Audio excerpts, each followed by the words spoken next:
Hello, it's your boy again.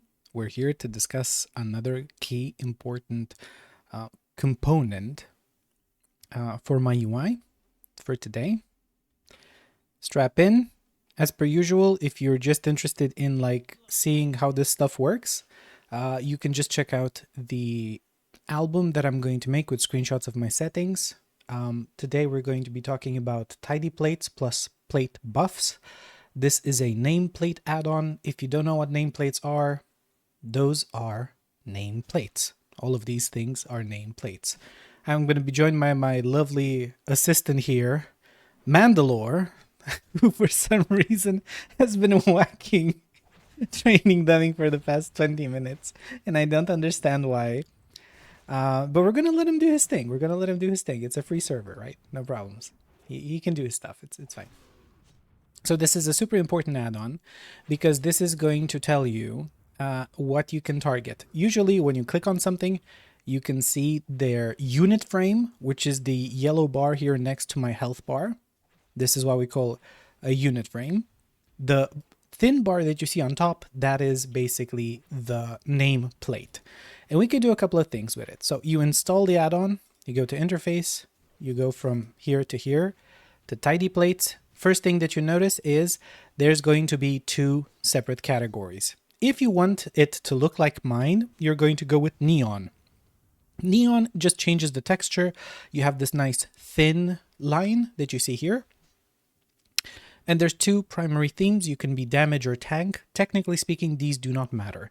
All you have to do is pick one, edit that one, and keep it. That's all you got to do. So whether it's damage or tank doesn't make any change. It just simply lets you have two different profiles that you can switch. If, for example, you're a tank, for example, for some people, getting aggro is going to change color, right? You can make that be a thing. I have it in my videos. And the thinking here is if you're a tank, you want to see when you get aggro and be very careful when you lose aggro on, let's say, a trash mob. And if you're a DPSer, it's exactly the opposite.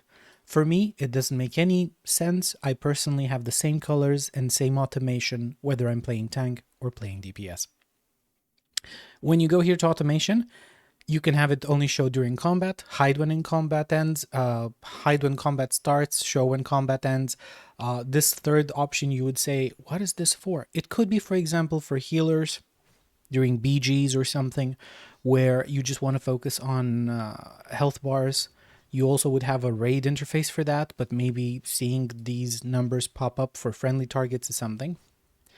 There's some transition effects where things change. You don't have to disable this. And compatibility mode is when you're running some interference from other add-ons. And for that, you're like, well, I have to run compatibility mode to make sure this add-on loads and works properly. To change stuff, you either go down here or you just press the wrench, which is interesting. These are my settings, for example. Enemy color by threat. Okay. If you're playing PvP, you might have reaction, class. You might organize them by health. Friendly color bars, bar color. This is interesting, but I don't have friendly bar colors right now because when you're in a raid, usually you have the raid interface, and you must have a raid interface. I don't give a shit if you're a mage or a warlock or a warrior. You always have a raid interface. You have to know the health percentages and how people are doing in your raid. You have to notice when someone dies immediately. If you're just a meathead DPS and you don't notice that, it might be a problem, especially if you have some CDs like Soul Store or maybe Rallying Cry to help them out. Enemy name color default. Again, you can also set this by class or something else. Enemy status, right now I have none because I like to have clean bars. For trash mobs specifically, I don't really care how much HP they have. Whatever they have is whatever they have. And for bosses, I will just simply select them and I can see their percentage HP there. On the unit frame, I don't really need a nameplate for that. I also have show levels. Notice that when I select this and deselect this, you can see that gray number here for the level of the target dummies. You can also make this be like default font for Blizzard, and it changes the naming This is just for the font. Notice Raiders Training Dummy changing. You can have status text, but that, I don't know, it might cover stuff up. I don't have it selected because you can have a lot of ads there at the same time. And the same thing with the show status text on active damaged units. All right, let's scroll down and see what else we have. Headline view, default bars, enemy headline color by reaction. Status text field, this is role, guild, or level, because if you hover on characters, you can see on the tooltip there, it says Bully Gang, Enforcer. It can show people's guilds and ranks, which I kind of like. So when you hover over people, you can see their ranks, sometimes their affiliation. Look at the tooltip at the bottom right screen. So that's something that is interesting. The one thing you have to do is you have to disable buffs and debuffs here. It's going to be enabled. Please disable it. Simply because we're going to use a different add-on to track our buffs and debuffs. Tidy Plate can do it, but Platebuffs comes hand in hand. And if you have this selected as well, with Platebuffs here, the problem is you're going to have double the debuffs there. So let's say that I select this, turn it on. If I apply a Flame Shock with the aura widget, if I do a refresh, because apparently it doesn't update dynamically, you're going to see that we're going to have double icons. I'm not going to do a reload UI now and waste your time. Trust me when I say this, disable the aura widget here. Icon styles, wide, this doesn't matter, this doesn't matter. All of this is just the same thing for basically using the debuff for tidy plates. So it doesn't matter because you're not going to be using this anyway. You can have scale spotlight mode on enemy units, which means the spotlight scale means it makes the bars a little bigger, and you can have it when you have them, for example, casting. They're going to be spotlighted, which means they're going to be out of the normal scale that I have here, which is under 100%. They go up to 121%, making the health bar bigger. The cast bar that they have is right underneath here, under the nameplate, so you can see easier in a bunch of mobs that you're AoEing which one is casting and needs to be interrupted. Autoscale mini trivial mobs. This can be used, usually put on. You can also disable this because, for example, if you have a farm and you're killing vermin like those pesky rabbits, for example, and you have this selected on, you will not see their health bars because they're considered mini or trivial units. So they're less than one full enemy NPC. I have it on because they're annoying, and this can get very cluttered if you're killing trash. You can have a lot of nameplates up. Spotlight casting units, very important to have one. That means whatever one unit is casting, again, it's going to have a casting bar underneath the nameplate, and you're going to see it higher. Like the size of the nameplate is going to go bigger. Filtered here, I have no filter. You can probably filter stuff, like filter mini mobs. That means they're not going to show at all. You can filter specific units. For example, if you want to not see totems dropped down by enemy units, you can do that too. These are all of the colors that I have, which are going to be just the default things. For threat, the only thing that I changed is basically the colors here for threat colors. You can do whatever you want.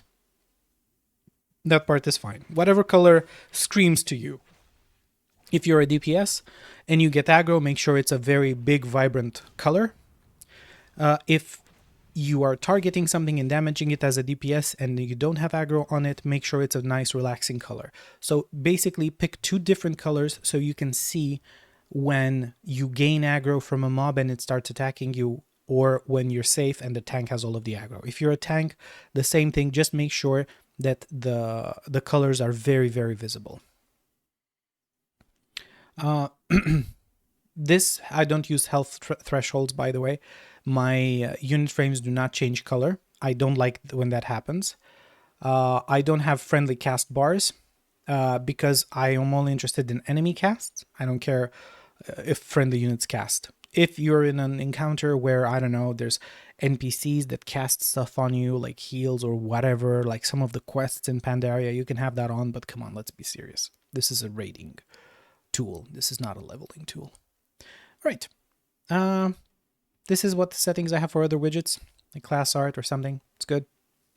I don't use range interface here. I do class entitled catching, which means there's a cache of information here. Like, for example, for our brave warrior here, I will remember that his name is Mandalore and he's a orc on a cache file. You can clear this. It's just going to rescan people when you click on them. That's fine. For Blizzard motion and visibility, basically Tidy Plates works off this.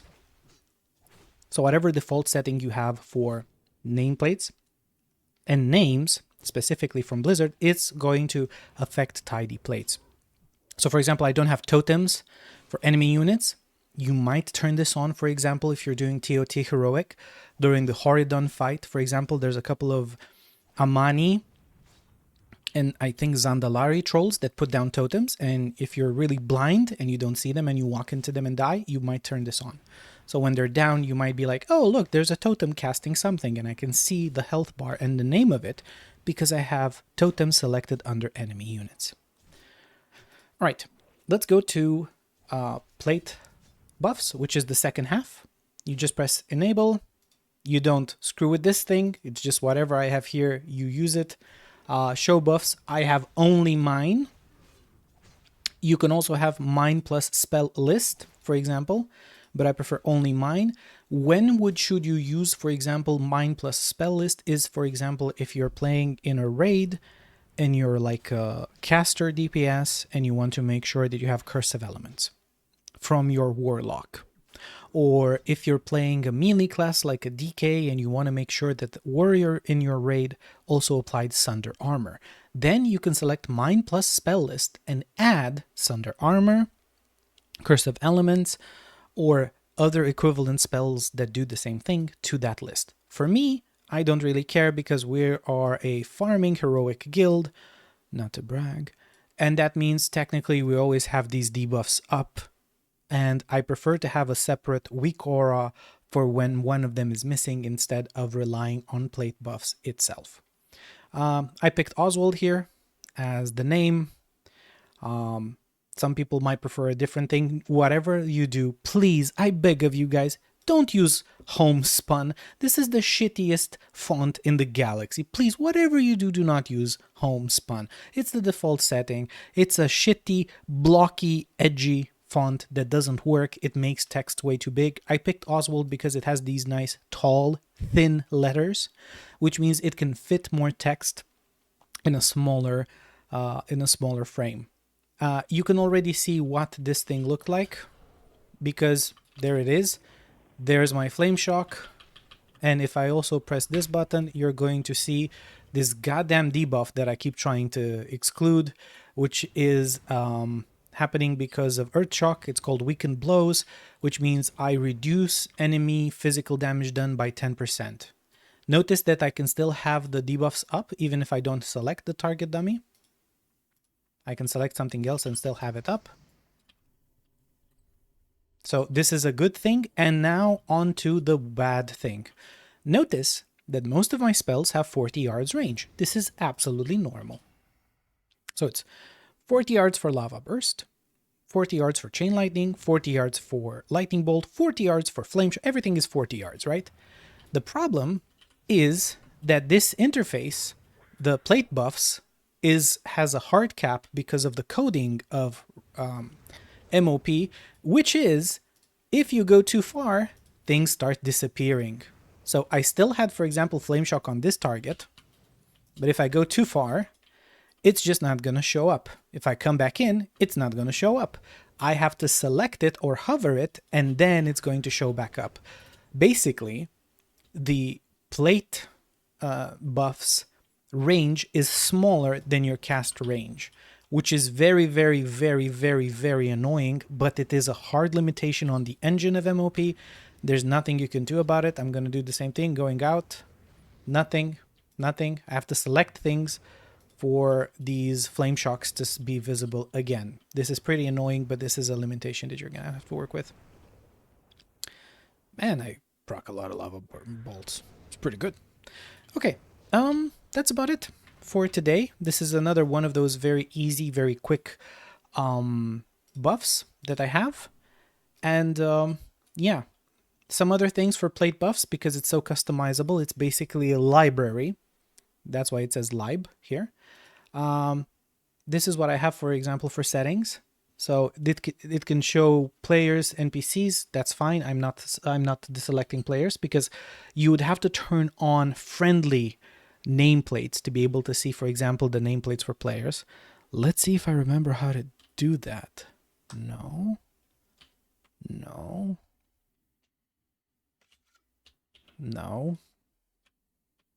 Jesus Christ, I don't remember how to turn on my hold on, give me a second. I forgot what turn friendly nameplates is on. Hold on. Where are you? Oh yeah, it's also a really good idea to have this set up, so you know exactly what's happening. So I'm looking for show enemy nameplates, show friendly nameplates. Okay, it's control backdash. Okay, there we go. So this is an example of what the friendly nameplates is. Nice. Chill green. We go back to this. We have only enemy nameplates, and if I do alt, it's only friendly nameplates again. All right, so that's one example of what it looks like. Oh my God, give a shout out. Shut up, Ty. Fine. I'm gonna give a shout out. That's okay. Shout out to my guild. By the way, I'm gonna prepare a little bit of surprise for them after tomorrow's raid. These are the guys that made me be a much better player, because this is my first MoP experience, which is pretty funny when people ask me to do guides and stuff, because I've never played MoP before to this level, right? To do like heroic raiding, like TOT heroic, to kill Raden, to kill Lei Shen, and these guys made it happen. So actually all of the credit of the knowledge that I have goes to them and not to me. Right. Specific spells. You can add spells or remove spells. So if stuff happens, they're going to show up as buffs. Not buffs, icons on top of the nameplates here, right? So for example, Skull Banner, like whenever one player is affected by Skull Banner, it's a buff, so it's only going to be on friendly nameplates. It's going to show up as a buff. This is the setting that I have for the default spells. It's about size, width, height. You can make them smaller. You can make them bigger. You can change the cooldown text size. So for example, when I apply Flame Shock, the number that you see there is going to be smaller or bigger. You can have a number of stacks. You can also have show cooldown, for example, for those stacks. That's the number that you see there. And it also has a gradient, if you can see the color. It goes from green, which is full duration, and is going to keep going warmer and warmer until it gets to red. See, it's getting orangey, and it goes to full red when it's about to run off, when it's under 5 seconds. This is also pretty good. You can also have different rows of that thing set up. Basically, if you're tracking a lot of things, if you're playing Affliction and you have 50 dots or 50 debuffs on a target, but I recommend you remove everything that's not necessary, because this can get pretty intense if you're targeting like 30 trash mobs, like the 2 trash packs before Iron Quan. Like if you're applying 5 debuffs to 30 targets and they all have these dynamic icons, you're going to be going through RAM, like Russian people sometimes go through vodka, which is very quickly. It's going to slow down your computer. So remove anything that you don't need. This is the Platebuffs version, which is 228. You can look for this. And it also has profiles. I just use the default profile. I don't bother about that, but maybe if you play tank or you play healer, you're going to change that kind of information. You're going to decide that you're going to go in a different way and have 2 profiles, one for tank, one for DPS. For tidy plates, it's 6.14 beta 2. This is the version here. You can see it in the top left corner. And we kind of went through everything that is, customizable here. So that's about it. These are the add-ons. As usual, thank you so much for watching. You're making me pump content like I've been pumping up 1 video per day, which is pretty interesting.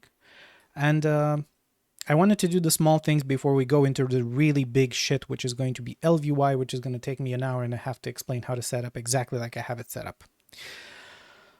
So buckle up. It's going to be a pretty bumpy ride when we get there. I just wanted to take out the small add-ons first. So this is, again, tidy plates plus plate buffs. You can customize it so you can become a better raider. As per usual, thank you so much for watching. I appreciate it. And I will catch you all next time. Have a good one.